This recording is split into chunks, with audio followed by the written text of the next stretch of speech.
गोरखपुर में एक railway station है और छोटी लाइन गोंडा तक जाती है। गोरखपुर से गोंडा, गोंडा से गोरखपुर, छोटी लाइन।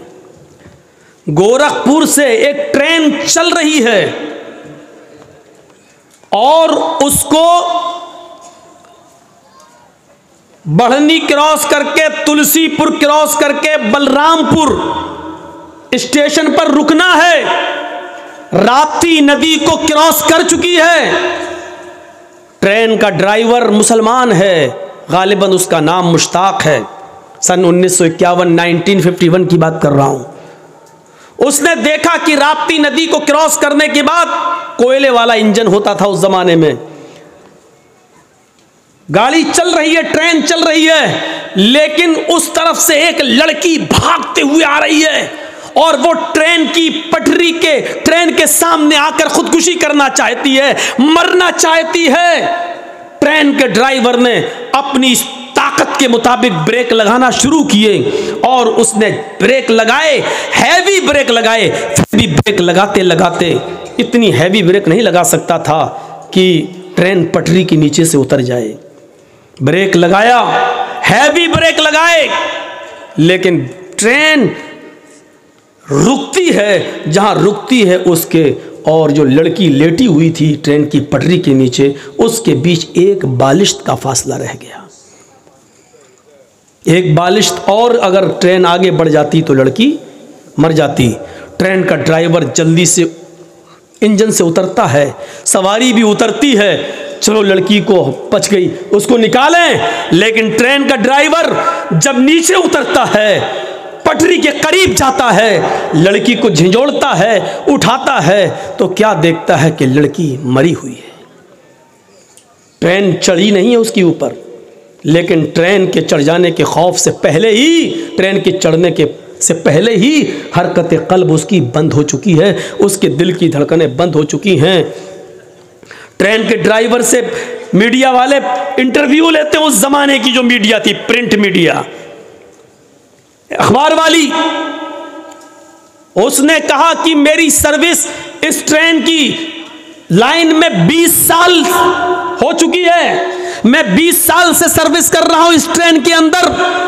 मैंने अपनी जिंदगी के अंदर सबसे हैवी ब्रेक लगाए हैं। आज तक ऐसा हैवी ब्रेक मैंने नहीं लगाया।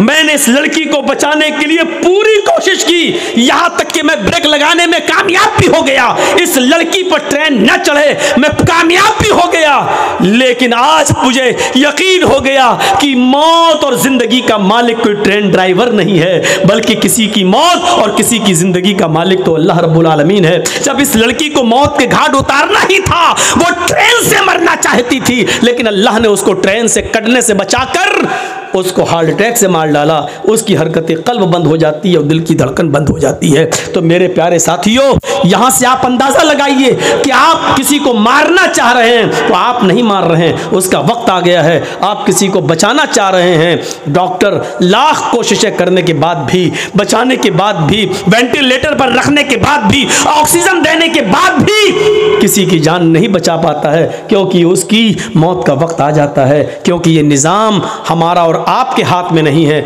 ये अल्लाह रब्बुल आलमीन के हाथ में है। अगर दुनिया में हमारे हाथ में इसका निज़ाम होता तो मेरे भाइयों, दुनिया में फिर किसी आदमी को मौत नहीं आती। फिर अटल बिहारी जी नहीं मरते, इंदिरा गांधी नहीं मरती, राजीव गांधी नहीं मरते, ज़ियाउल हक नहीं मरता, शाह फहद नहीं मरते। मेरे भाइयों, मौत और जिंदगी का निज़ाम या पूरी जिंदगी का सिस्टम हमारे और आपके हाथ में नहीं है। हमें और आपको ये सोचना पड़ेगा, ईमान अपना मजबूत करना पड़ेगा। ईमान मा तशाऊन इल्ला इंशाअल्लाह, जरूरी नहीं तुम जो चाहो वो पूरा हो। जब कोई एक आदमी ईमान ले आता है, यानी मोमिन बन जाता है, तो एक मुआहिदा कर लेता है। मुआहिदा हो गया, किस बात का? ईमान लायो, तय हो चुका है। क्या तय हो चुका है? तुम नमाज पढ़ोगे 5 वक्त की, तुम रमजान के पूरे महीने के रोजे रखोगे, तुम ज़कात दोगे अपने माल की पूरी पूरी, अगर इस्तिताअत होगी तो तुम हज करोगे, गरीबों की मदद करोगे, पड़ोसियों का ख्याल रखोगे, यतीमों पर जुल्म और ज्यादती नहीं करोगे, किसी के ऊपर जुल्म नहीं करोगे। ईमान लाने के बाद एक मुआहिदा हो गया, तुमने कलमा पढ़ा ला इलाहा इल्लल्लाह मुहम्मदुर रसूलुल्लाह, अल्लाह ने गोया के एक मुआहिदा दे दिया है, तुम्हें अहद कर लिया है, मेरे बंदो जब तक तुम इस ला इलाहा इल्लल्लाह और मुहम्मदुर रसूलुल्लाह पर चलोगे, ला इलाहा इल्लल्लाह का माना अल्लाह के अलावा किसी और की इबादत नहीं करोगे, और मुहम्मदुर रसूलुल्लाह का मतलब हर काम मुहम्मदुर रसूलुल्लाह के तरीके पर करोगे, तो हम इसके बदले में तुम्हें जन्नत देंगे। हमने वादा तो कर लिया, इकरार तो कर लिया, ला इलाहा इल्लल्लाह मुहम्मदुर रसूलुल्लाह तो पढ़ लिया, लेकिन इसके बाद हम न नमाज के, न रोजे के, न हज के, न ज़कात के, न गरीबों पर हमदर्दी, न मिस्कीनों के साथ अच्छा सुलूक, न बेवाओं के साथ अच्छा सुलूक, न पड़ोसियों के साथ हमारा अच्छा रहन सहन, उठना बैठना, न यतीमों के ऊपर मेरे भाइयों शफकत और प्यार मोहब्बत का हाथ। हम इन तमाम चीज़ों से दूर हैं और क़यामत के दिन अल्लाह के सामने खड़े होकर कहेंगे, अल्लाह हमने कलमा तो पढ़ा था। अल्लाह कहेगा, मेरे बंदे ठीक है कलमा पढ़ा था ला इलाहा इल्लल्लाह मुहम्मद रसूलुल्लाह, लेकिन तूने अमल तो नहीं किया। अल्लाह अमल नहीं किया तो क्या हुआ, इकरार तो किया था तू हमें जन्नत दे, तूने कहा था कि ला इलाहा इल्लल्लाह मुहम्मद रसूलुल्लाह जो पढ़ेगा उसको जन्नत, मन क़ाला ला इलाहा इल्लल्लाह दखलल जन्नह, जिसने कहा ला इलाहा इल्लल्लाह वो जन्नत में जाएगा। ये तेरे नबी ने कहा था जो ला इलाहा इल्लल्लाह पढ़ेगा वो जन्नत में जाएगा। अल्लाह मैंने पढ़ा था।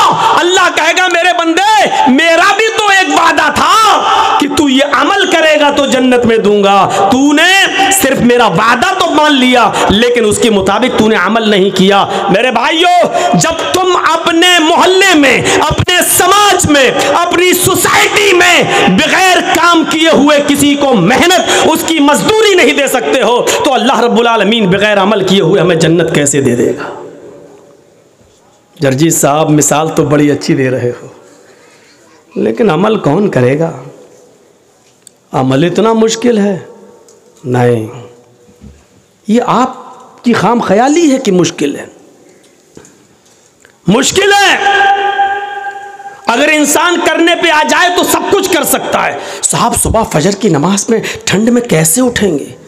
साहबा कैसे उठते थे छोड़िए, आपके मोहल्ले में, आपके गांव में आप कहते हो कैसे उठेंगे, इस गांव में ऐसे 80 साल के बूढ़े भी हैं जो उठ रहे हैं। वो कैसे उठ रहे हैं? एक बादशाह बड़ा नमाजी था, बड़ा रोजदार था, बाअमल था, तहज्जुद गुजार था, लेकिन बादशाही भी बड़ी अच्छी चलाता था, हुकूमत भी बड़ी अच्छी करता था, किसी पर जुल्म नहीं होने देता था। तो एक मर्तबा एक फ़कीर उसके पास से गुजरा और कहने लगा कि आपके दरबार में शेर और बकरी एक जगह कैसे जमा हो जाती है, मेरी समझ में नहीं आ जाता। बादशाह ने कहा, मैं तुम्हारी बात को समझा नहीं। उस फ़कीर ने कहा, बादशाह होकर तुम अल्लाह की इबादत भी कर लेते हो, तुम नमाज भी पढ़ लेते हो, रोज़ा भी रख लेते हो, हज भी कर लेते हो, ज़कात भी दे लेते हो, गरीबों की फरियाद भी सुन लेते हो, मजलूमों पर जुल्म भी नहीं होने देते हो, और दुनिया भी चला लेते हो। ये दोनों चीज़ें तुम एक साथ कैसे कर लेते हो? बादशाह ने कहा, देखना चाहते हो कि हाँ। कहा, 2 जल्लाद को बुलाओ। 2 जल्लाद आ गए। कहा, तलवार निकालो। जल्लादों ने तलवार निकाली। बादशाह ने अपने एक नौकर से कहा, 1 प्याला पानी ले आओ। पानी ले आए। उस फ़कीर से कहा, पानी पकड़। उस फ़कीर ने पानी का प्याला पकड़ा, और सुनो, उस फ़कीर ने पानी का प्याला पकड़ा, कहा जाओ पूरा शहर इसको घुमा दो। और उस फ़कीर से कहा, जाओ मेरे पूरे शहर में मेरी आवाम को देख लो कि कैसे वो अमल कर रही है, क्या कर रही है, क्या नहीं कर रही है, नमाज कितना पढ़ रही है, रोज़ा कितना रख रही है, जुल्म कितना कर रही है। पानी का प्याला अपने हाथ में लो, जाओ और देखो। और उन दोनों जल्लादों से कहा, अगर इस पानी के प्याले में से एक बूंद भी छटक कर जमीन पर गिर जाए तो इस फ़कीर की गर्दन काट देना और मेरे पास ले आना।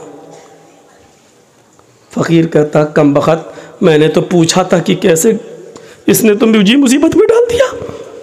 लेकिन बादशाह का हुक्म, जल्लाद ने कहा चल। अब वो पानी का प्याला लेके चल रहा है, धीरे धीरे चल रहा है कि पानी की कहीं बूंद गिर न जाए। एक कतरा भी गिरा तो जल्लाद मेरी गर्दन उतार लेंगे। पूरा शहर का चक्कर लगाने के बाद बादशाह के पास आया। बादशाह ने पानी का प्याला पकड़ा, रख दिया और कहा, आए फकीर बता तुझे मेरा शहर कैसा लगा। फकीर ने कहा कौन सा शहर, बता मेरी बिल्डिंगों का क्या हाल था, मेरी आवाम कैसी लगी।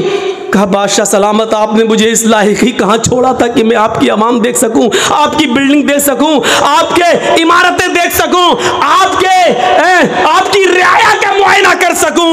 आपने कह दिया था कि अगर एक बूंद भी गिरी तो तेरी गर्दन काट देंगे। मेरी नजर तो प्याले पर थी, शहर में क्या हो रहा है मुझे कुछ भी नहीं मालूम। बादशाह ने कहा यही जहन्नम का डर, यही अल्लाह के अजाब का डर मुझे हर वक्त लगा रहता है, इसलिए मैं बंदों के हुकूक भी पूरा करता रहता हूं और अल्लाह रब्बुल आलमीन की इबादत भी पूरी करता रहता हूं।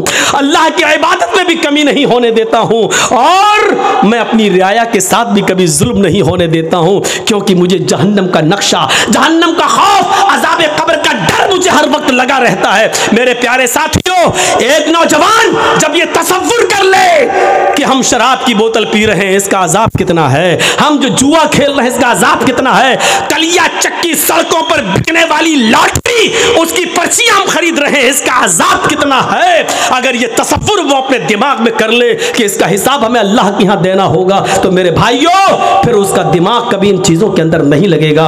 आज हम इसलिए दूर हैं इन तमाम चीजों से क्योंकि जहन्नम का खौफ और अजाब कब्र का डर नहीं है हमें और हमारे और आपके अंदर। इसलिए तसव्वुर कीजिए कि बादशाह ने क्या कहा था, पानी देख रहा गिर न जाए। अब वो कह रहा बताओ कैसा लगा शहर, का तेरा बुरा हो, तूने शहर देखने के लायक ही कहाँ छोड़ा हमको। जो आदमी जहन्नम के अजाब से डर जाए और अल्लाह के अजाब के बारे में तसव्वुर कर ले, फिर वो आदमी दुनिया में क्या रह जाता है, उसको अच्छी लगेगी। ये दुनिया बहुत बूढ़ी हो चुकी है मेरे भाइयों, सुन लो, ये बहुत दिनों से, अल्लाह के रसूल को तो गए हुए 1400 साल हुआ है, नबी से पहले ईसा और नबी के दरमियान 500 साल का फासला, फिर ईसा से पहले कोई नबी, फिर उनके दरमियान फासला, और ऐसे लेते हुए चले जाओ हजरत आदम अलैहिस्सलाम तक। वहां के बाद से इस दुनिया को सोचो और सोचकर गौर करो कि ये दुनिया कितनी उम्र रसीदा हो चुकी है, लेकिन जब एक औरत बूढ़ी हो जाए तो रिश्ता नहीं आता है उसके पास। एक औरत बूढ़ी हो जाए तो उसको कोई देखने के लिए तैयार नहीं होता है मेरे भाइयों, क्योंकि वो बूढ़ी हो चुकी है। अब वो ना बच्चे पैदा करने के लायक रह गई है, ना शादी के लायक रह गई है। ये दुनिया जो इतनी बूढ़ी हो चुकी है, आए नौजवानों, ये दुनिया फिर हमें अच्छी कैसे लगती है, ये दुनिया फिर हमें गवारा कैसे हो जाती है। इस दुनिया को बूढ़ा समझकर हम इसको रिजेक्ट क्यों नहीं कर रहे हैं। ये दुनिया पुरानी हो चुकी है, फिर हम इस दुनिया के पीछे क्यों पड़े हुए हैं। अल्लाह के नबी ने फरमाया इरतहलत दुनिया मुदबिरतन वरतहलतिल आखिरतु मुकबिलतन। लोगों, ये दुनिया पीठ दिखाती जा रही है, ये तुमसे मुंह फेरती जा रही है। वल आखिरतु मुकबिलतन, और आखिरत तुम्हारे पास आती जा रही है, आखिरत तुम्हारे पास आती जा रही है। यानी आप 40 साल के थे, आज 45 साल के हो गए, दुनिया ने तुम्हें उतनी साल के लिए पीठ दिखा दी है, यानी दुनिया ने तुम्हें छोड़ दिया है। 45 साल तुम दुनिया से दूर हो गए हो। वल आखिरतु मुकबिलतन, और आखिरत करीब आ रही है, यानी तुम आखिरत के इतने करीब हो गए हो। 5 साल के बाद तुम 50 साल के हो जाओगे, दुनिया 50 साल तुमसे दूर हो जाएगी और आखिरत तुमसे और करीब हो जाएगी 5 साल।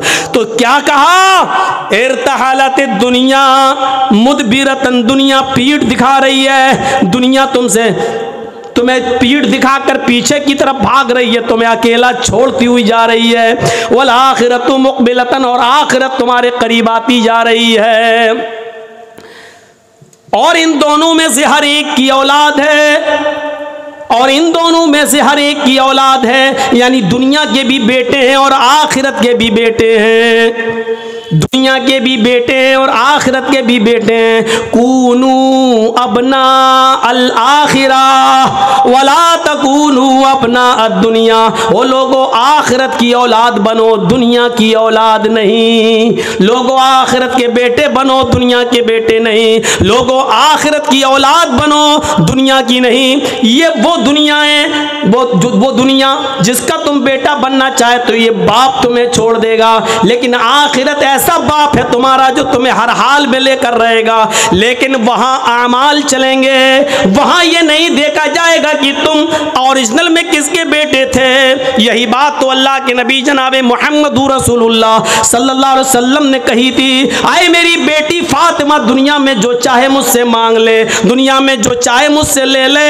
या फातिमता बिन्ते मोहम्मद सलीनी मिन माली माशिती इन्नी ला उगनी अन्की मिनल्लाहि शैया। आए मेरी बेटी दुनिया में जो चाहे मुझसे ले ले, दुनिया में जो फरमाइश करना चाहे मैं पूरी कर दूंगा, लेकिन आखिरत में मैं तेरे कोई काम नहीं आऊंगा। वला उगनी अन्की मिनल्लाहि शैया, कयामत के दिन मैं तेरे कोई काम नहीं आऊंगा। यही तो है अल्लाह तबारक व तआला ने फरमाया, अपने अमाल का जखीरा लेकर मेरे पास आना, वरना कयामत का दिन होगा यौमा यफिर्रुल मरउ मिन अखीही व उम्मिही व अबीही व साहिबतिही व बनी। कयामत का दिन होगा यौमा यफिर्रुल मरउ मिन अखीही, इंसान अपने भाई को देखकर भागेगा, व उम्मिही व अबीही, अपनी माँ को देखकर भागेगा, व अबीही, और अपने बाप को देखकर भागेगा, व साहिबतिही व बनी, अपनी बीवी को देखकर भागेगा, अपनी औलाद को देखकर भागेगा। एक एक नक्शा देखो। दुनिया में अगर आपके भाई को कोई भाई मार दे तो आप अपने भाई की मौत का बदला लेने के लिए अपनी जान को दांव पे लगा देते हो कि कमीने तूने मेरे भाई का मर्डर कैसे किया। कयामत का दिन होगा, वहां भाई भाई के लिए कुछ नहीं सोचेगा, सोचेगा ये मेरा भाई कहीं मेरे सामने ना आ जाए और कहीं मुझसे एक दो नेकी न मांग बैठे।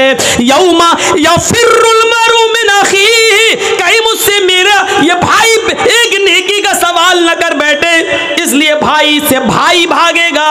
यौमा यफिर्रुल मरउ मिन अखीही व उम्मिही, वो माँ जिसकी तकलीफ आप बर्दाश्त नहीं करते हो, थोड़ी सी खांसती है तो आपको नींद नहीं आती है और आप सरकारी हॉस्पिटल में या प्राइवेट हॉस्पिटल में अपनी माँ का इलाज कराने के लिए फौरन दौड़ पड़ते हो। मेरे भाइयों, कयामत के दिन आप अपनी माँ को देख कर भागेंगे कि मुझसे मेरी माँ एक नेकी न मांग बैठे। वो अभी, और अपने बाप को देख कर भागोगे कि मुझसे ये मेरा बाप कहीं एक नेकी न मांग बैठे, एक नेकी कहीं मुझसे न मांग बैठे। वह साहिबती वो बनी, और आपकी वो बीवी कि एक रात भी जिसको आप अपने से जुदा करना गवारा नहीं समझते, और वो बीवी जिसकी तरफ आप इतने इन्हिमाक और इतने मशगूल रहते हैं कि आपकी बीवी को कोई दूसरा देके तो आप बर्दाश्त नहीं करते हैं। मेरे भाइयों, तसव्वुर करो कि ये बीवी हमारे सामने होगी कयामत के दिन, लेकिन लेख देखने की जुर्रत ना होगी, बल्कि आदमी अपनी बीवी को देखकर भागेगा कहीं मुझसे मेरी बीवी एक नेकी न मांग बैठे। वो बनी, वो औलाद कि रात में हल्का सा बुखार आ जाए, आपकी नींद उड़ जाती है, रात में डॉक्टरों के घरों के दरवाजों को नॉक करते हो, दस्तक देते हो। मेरे भाइयों, आप बच्चे की हल्का सा फीवर, उसका हल्का सा बुखार, हल्का सा टेम्परेचर आपकी रातों की नींद उड़ा देता है। कयामत के दिन अपनी औलाद को देखकर भागोगे। ये मंजर को आप अपने सामने रखिए। उस बादशाह ने फकीर से यही तो कहा था कि जब तुम हमारे दो जल्लादों की तलवार की वजह से जब तुम हमारे शहर का मुआयना नहीं कर सके कि क्या है, इसी तरह मुझे मालूम ही नहीं कि दुनिया में क्या है। अल्लाह के अज़ाब का तसव्वुर हमारे दिमाग में हर वक्त रहता है।